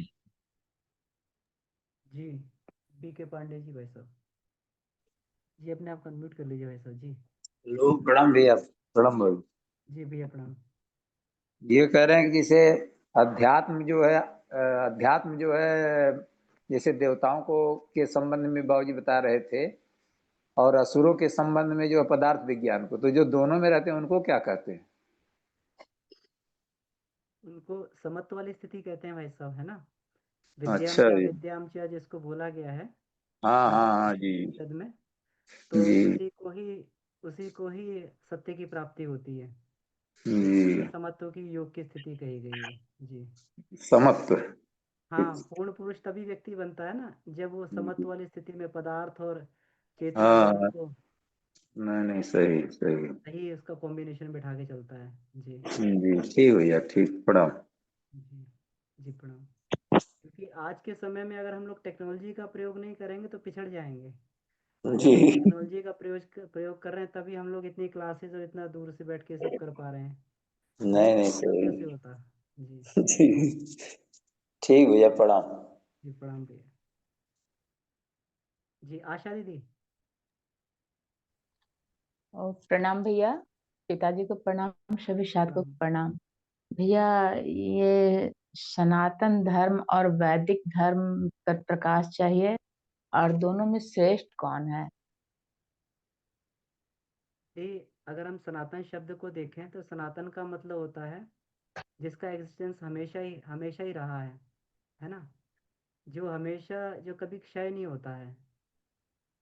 तो सनातन को अगर देखें तो जिसको सत बोला गया, सच्चित आनंद, वही सनातन है। सच्चित आनंद परमात्मा जिसको सत्य बोलते हैं, क्योंकि सत्य न तो कभी जो है भूत में भी उसका स्वरूप वैसा ही रहता है, वर्तमान में भी रहता है, और भविष्य में भी उसका स्वरूप वैसा ही रहता है। तो उसी को, और सत्य ही परमात्मा है, तो परमात्मा ही सनातन है, हमारी आत्मा ही सनातन है। जो हमें उस धर्म के बारे में समझाता उसको वैदिक धर्म बोलते हैं। तो इनमें कुछ अलग अलग नहीं है दीदी, है ना। वैदिक में पूरा आप देखें उपनिषद और इसमें वेद में क्या बताया गया है, इसमें वही सृष्टि का शाश्वत रूप बताया गया है, आत्मा का शाश्वत रूप बताया गया है ना। तो हमें नहीं लगता कोई अंतर है। जी बाबूजी आ गए जी। अच्छा, इसमें अमन जी इनका था, पांडे जी का बड़ा बड़ा रोचक था प्रश्न। क्या पांडे जी पूछ रहे थे अभी? जी पांडे जी। हाँ, बीके पांडे जी भी तुरंत है। बाबूजी प्रणाम। जी प्रणाम। आपका तो बड़ा रोचक प्रश्न था, क्या पूछ रहे थे? जी वही पूछ रहे थे, जैसे असुरों के संबंध में पदार्थ विज्ञान को दिया गया था पदार्थ से, और देवताओं में जो है अध्यात्म को, तो जो दोनों में रहते हैं उनको क्या कहा जाए? हाँ, ये ऋषि कहलाते हैं। जी। और इसको कहेंगे कि या फिर गायत्री उपासक कहलाइए, जी। वैज्ञानिक अध्यात्म। तो गुरुदेव वैज्ञानिक अध्यात्म है। देखिए, पदार्थ विज्ञान तो भारत सोने की भी चिड़िया था और जी। जगत गुरु। इसका मतलब कोई ना कोई वैसा सूत्र और सिद्धांत होगा जो दोनों को लेकर चलता होगा। जी बाबूजी। या श्री कृष्ण को देखिए, दोनों को प्रकृति को मुट्ठी में करके आता। देखते हैं इसमें जी। राजा राम भी हुए और वनवासी राम भी हुए, ये देखिए। नहीं सही बाबूजी। चलिए ठीक है। तो जी बाबूजी गुरुदेव, प्रणाम। धन्यवाद। जी तो इनका आशा दी का। हाँ, आशा दी का प्रश्न है। हाँ दी, अपना प्रश्न एक बार बोल दें दीदी दोबारा। प्रणाम पिताजी। पिताजी, ये सनातन धर्म और वैदिक धर्म पर प्रकाश चाहिए था, और दोनों में श्रेष्ठ कौन है वो पूछ रहे थे। सेफ है। श्रेष्ठ। श्रेष्ठ इसमें का देखते, सनातन श्रद्धा और विश्वास मुख्य इसमें बात रहती है। और इसमें सारे अभी जो वर्तमान में जो संप्रदायवाची जो धर्म है, तो इनकी सारी विशेषता सनातन धर्म में है। सबको मिलाकर सरबत बना दिया जाए तो सनातन धर्म में आएगा। जैसे कि भाईचारा, और भाईचारा अपना मुस्लिम भाईचारे को लेकर चलते हैं। आपके यहाँ सनातन धर्म में सेवा परमो धर्म, और केवल एक सेवा को लेकर के ईसाई धर्म अपना चल रहा है। आप अहिंसा, सनातन धर्म में अहिंसा भी है परम धर्म, और अहिंसा को लेकर के अकेले बुद्धिस्ट इधर चल रहे हैं अपना। तो ये समुद्र है सनातन का। इसकी एक एक शाखा को लेकर के एक एक उपनिषद के रूप में अपने चल रहे हैं। तो विश्व के जितने भी है आध्यात्मिक फैकल्टियां, ये सब इसमें आते हैं। तो अब इसमें होता है कि इसके लिए प्रतीक उपासना ये भी रखी गई, पात्र के आधार पर कि कौन कैसे पात्र है, कैसा पढ़ेंगे। वर्णाश्रम व्यवस्था रखी गई, मंदिरों तीर्थों की व्यवस्था रखी गई सनातन धर्म में, और पर्व त्योहारों संस्कारों की व्यवस्था रखी गई। मरणोत्तर प्रकरण भी रखा गया, तर्पण वगैरह का, कि जीवात्मा को पढ़ाने का, मरने के बाद तक भी पढ़ाया जाए, क्योंकि आत्मा मरती नहीं। तो ये कुछ सिद्धांत होता है, जिसे आत्मा अमर है एक, इसलिए हम उसको शानदार बना। संसार परिवर्तनशील है, इसलिए इसके पीछे लोभ न करें। कर्म का फल भुगतना ही पड़ता है, इसलिए हम सत्कर्मों से नाता जोड़ें। और मरने के बाद भी जीवन लीला समाप्त, हमारी यात्रा समाप्त नहीं होती, इसलिए मरने की शानदार तैयारी करें। यह श्राद्ध तर्पण रखी गई व्यवस्था, इन पर जिनको विश्वास है और इस नियमों का पालन करते हैं, सनातन धर्म वाले कहलाएंगे। ये वैज्ञानिक पहलू है। और वैदिक धर्म में कहलाता है कि प्रकृति के अनुशासन पूरी परा और अपरा प्रकृति को हम साथ लेकर के चले, तो उसमें वैदिक धर्म होता है। परा ज्ञान पूरा है, उसमें अपरा ज्ञान भी है, दोनों खुला हुआ है मिश्रण। तो उपनिषद में सिर्फ परा विद्या को निकाला गया उसमें से, कि जिनको ये संसार की रिस्पॉन्सिबिलिटी नहीं रही और पहुंच गए हैं संन्यास आश्रम में या जीवन के उत्तरार्ध में जी रहे हैं, तो पूरा वेद का अब उस समय उनको जो आवश्यकता नहीं है, सिर्फ उनको अपघृत की जरूरत है। आत्मिक विकास, आत्म साधना पर आत्मानुसंधान करना है प्रकल्प, तो उसमें से उपनिषदों को के रूप में निकाला गया सार तत्व को, तो उसको वेदांत कहते हैं। जी, वैदिक धर्म यानी वेद के सूत्रों के अनुसार अपने जीवन को रखना, वेद के अनुशासन में जीना। जी, प्रणाम पिताजी, धन्यवाद। जी प्रणाम। जी सुभद्रा दीदी।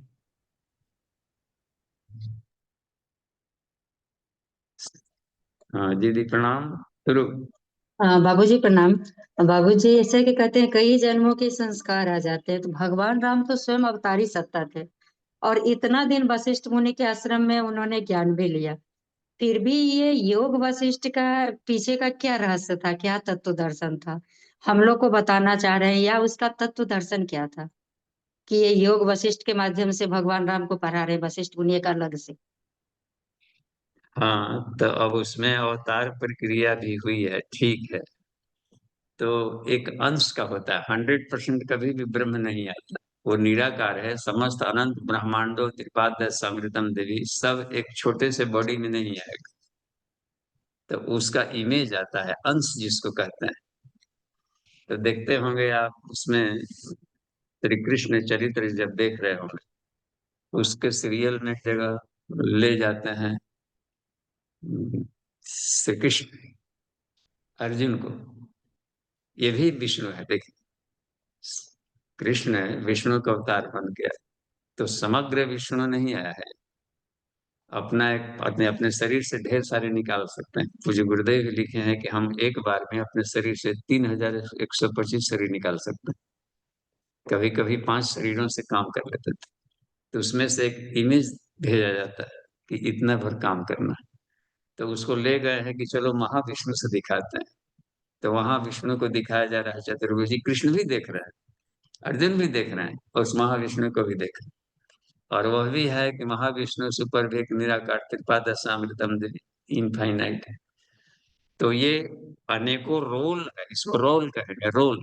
एक नाटक ड्रामा में जितने वैरायटी के किरदार हैं, सब एक ही हीरो कर रहा है, ईश्वर।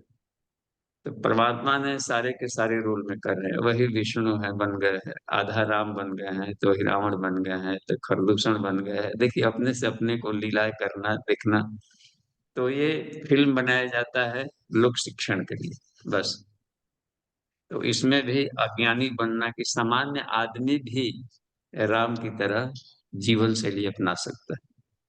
थोड़े से दुख में बिलबिला जाते हैं, देखिए बचपन से ही आगे थोड़े से, उसके बाद जीवन में तो दुखों का पहाड़ आया, पत्नी भी अपहरित हो गई है, सब भी छूट गया है, भाई छूट गया है, अयोध्या वासी छूटे हैं, कोई साथ नहीं दे रहा है, आदमी एक भी साथ नहीं दे रहा है, विपत्ति में बंदरों से साथ लेना पड़ रहा है। कितना कठिन है कि बनवासी राम बनना, जो महलों की शोभा थे कभी, अब इधर आकर के बन बन भटकते चलना, इनसे लड़ना। तो दुख कष्ट में रह करके भी भगवान बना जा सकता है, ये उनको शिक्षण देना होता था। तो इसलिए राम की नरलीला कही जाती है, जो सारे ज्ञानी हो, तो ज्ञानी आदमी जब पाठ करते हैं बहुत बढ़िया से, तो उनके लिए लीला शब्द का प्रयोग होता है। और समाज आदमी सचमुच कर होता है, तो वहां पर भुक्त भोगी है, तो वो लीला नहीं कर रहा, वो एक कैदी की तरह जी रहा है, उसमें परवश होकर के। जैसे कोई विषय आगे उसके बस में, एक होता है कि विषय को अपने निर्लिप्त होकर के भोगना, जैसे योगियों की तरह। एक होता है कि विषय में भोग बुद्धि, विषय में चिपक करके खोद कर अपने को भोगना, तो उसमें रोगी हो जाएगा, और रोगी नहीं होगा। प्रसादम अधिगच्छते, वो भोग से आनंद को पाएगा और उसके जीवन की शक्ति छीणे नहीं होगी।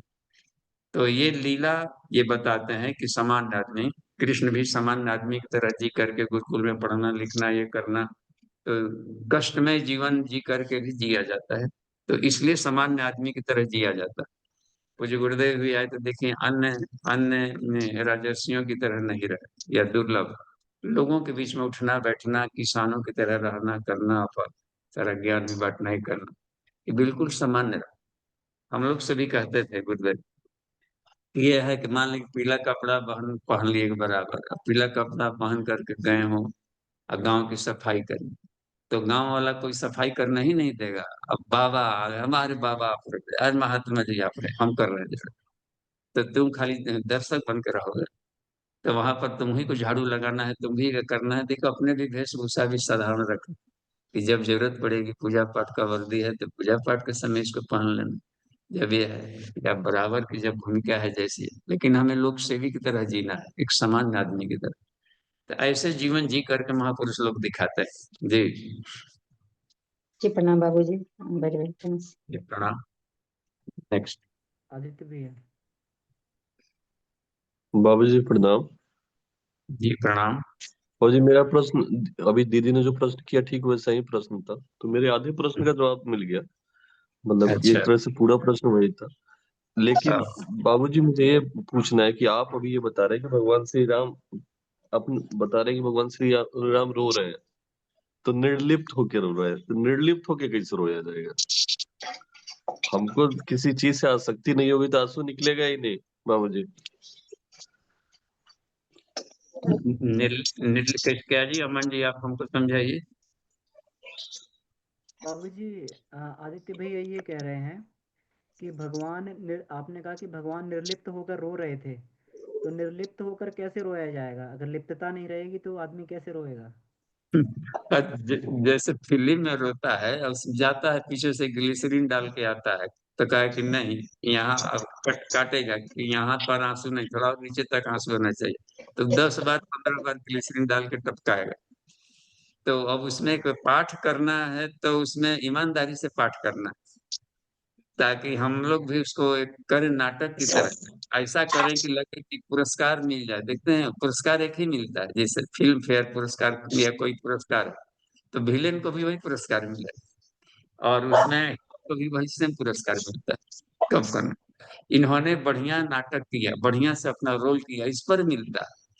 उससे व्यक्तित्व को अलग रखना, हमें पाठ करना है। तो यदि हम अपने आप को सज्जन है तो सज्जनता वाले टीम के पाठ करें, अब वो वाले पक्ष में है तो उस वाले पक्ष का पाठ करें। ये तो एक पाठ करना है, तो इस भाव को याद रखते हुए करने को निर्लिप्त कहते हैं।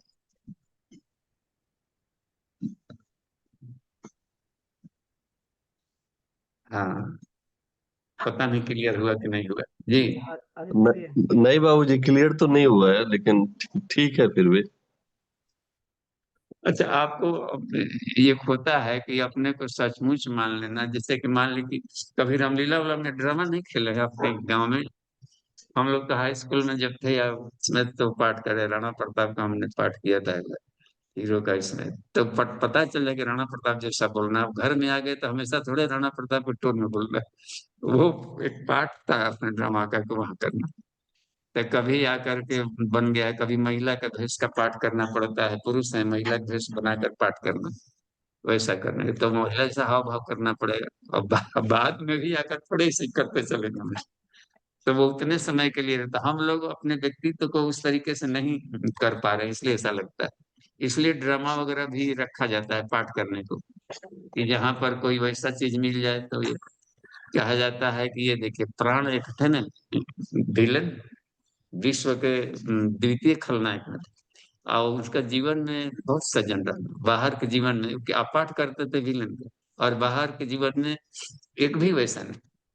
कृष्ण मुखर्जी भी शराबी का पाठ करते थे, कहे कोई शराब पिया ही नहीं कभी, ऐसा पाठ करते लगता है कि इसकी इतना ओरिजिनल ओरिजिनल तो कोई ये हमने देखा ही नहीं सर।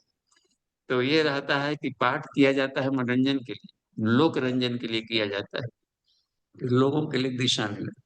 तो ऐसे ही सुकरात भी बोले थे शरीर छोड़ते समय कि एक नाटक का हमारा अंत हो रहा है, न शरीर मर रहा है लेकिन मैं पूर्ण स्वस्थ हूँ, ऐसा। तो इसी का अभ्यास है, तो अभ्यास से आ जाएगा कि हम कैसा करना। डांटना है क्रोध में, लेकिन सचमुच क्रोधी नहीं बन जाना है, क्रोध करने का पाठ करना है बच्चों को। खुद क्रोधी बन गए तो खुद ही मर गए, अपने खून जलने लगा, ये पता चले। तो ये है तरीका।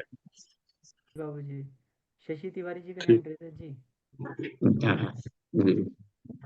प्रणाम बाबूजी। जी प्रणाम। बाबूजी प्रणाम। बाबूजी हाँ जी। कठोर उपनिषद में एक क्वेश्चन आया है। आवाज जा रही बाबूजी? जी जी हाँ जी।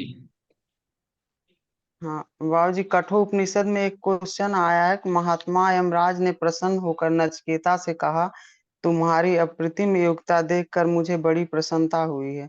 इसे अब मैं तुम्हें एक वर और तुम्हारे बिना मांगे ही देता हूँ, वह यह कि यह अग्नि जिसका मैंने तुमको उपदेश किया है तुम्हारे ही नाम से प्रसिद्ध होगी, और साथ ही यह लो मैं तुम्हें तुम्हारे देवत्व की सिद्धि के लिए एक यह अनेक रूपों वाली विविध यज्ञ विज्ञान रूपी रत्नों की माला देता हूँ, इसे स्वीकार।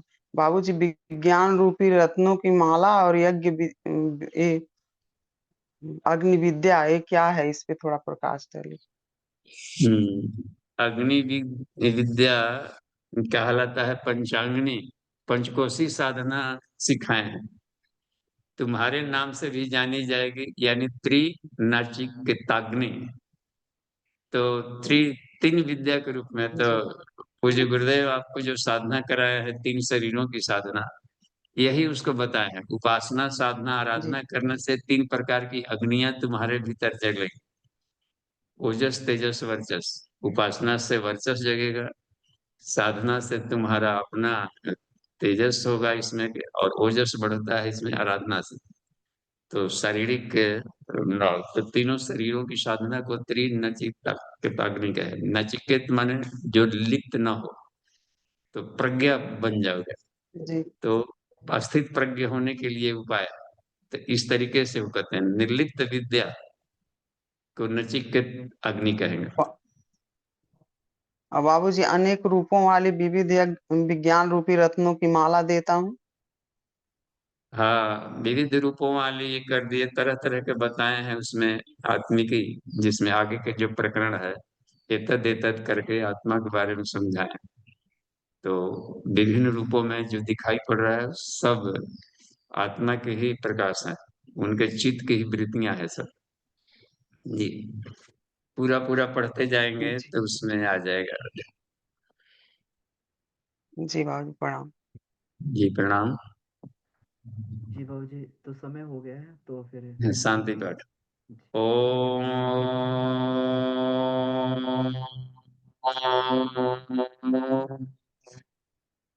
शांति, शांति, शांति। समाप्ति। प्रणाम।